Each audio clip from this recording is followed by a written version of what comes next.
tous, nous allons aujourd'hui parler du scrutin municipal de la commune de Romainèche-Thorens. Alors, quelques rappels sur le scrutin. D'abord, c'est une liste de 19 personnes, à parité homme-femme.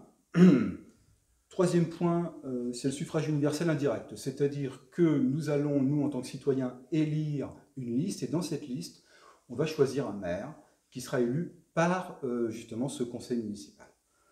Et quatrième point qui me paraît important, c'est que c'est de la proportionnelle, c'est-à-dire que la proportionnelle donne une majorité écrasante dès qu'on a 51% des voix. Ça a été voulu par le législateur de cette façon. Alors, on va reprendre, pour mettre un peu plus de concret là-dedans, on va reprendre le scrutin de 2014 à Romainèche-Thorens. Comment ça s'est passé? Il y avait deux listes en présence. Une liste a obtenu plus de 51, c'était pas loin de 60%, et l'autre, bon.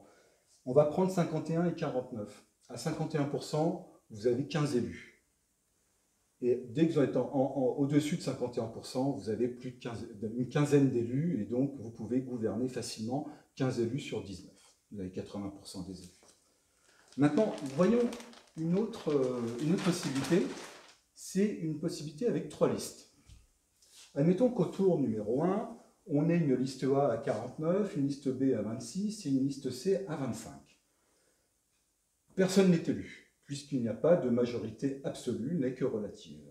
Donc il y a un deuxième tour qui est organisé. Donc à ce deuxième tour, deux options possibles.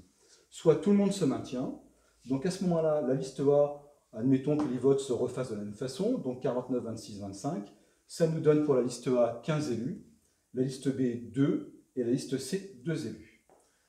Plus futé, admettons que B et C, qui sont minoritaires, fusionnent. À ce moment-là, la liste A à 49% n'a plus que 4 élus. B et C, qui sont à 51, ont 15 élus. Merci pour votre attention.